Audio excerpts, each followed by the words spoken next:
çok sevmişim. Sana ben yarim demiştim.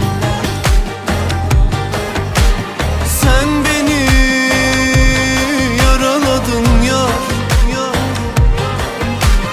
bırakıp hani gittin ya.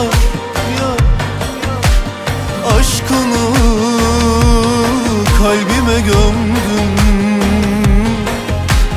yasımı tutum ağladım. Sen bana bu yanlışı yaptıktan sonra Sana karşı hislerim öldü, yüreğim öldü, duygularım öldü. Bana bunları reva gördün ya. Sevdamız öldü, yüreğim öldü. Başın sağ olsun, başın sağ olsun, başın sağ olsun, başın sağ olsun.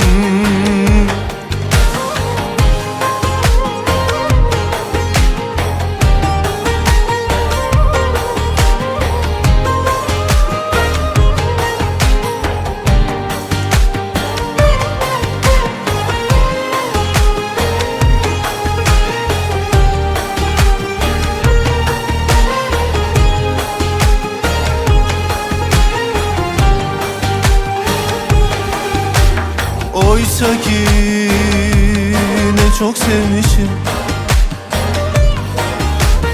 Sana ben yarim demiştim.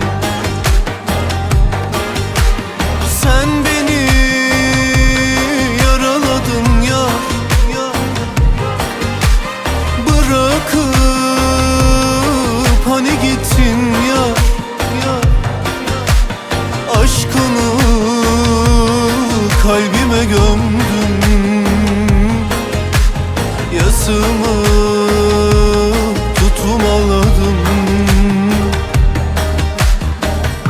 sen bana bu yanlışı yaptıktan sonra Sana karşı hislerim öldü,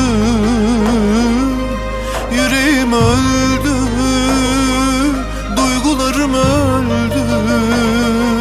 Bana bunları reva gördün ya. Sevdamız öldü, yüreğim öldü. Başın sağ olsun, başın sağ olsun,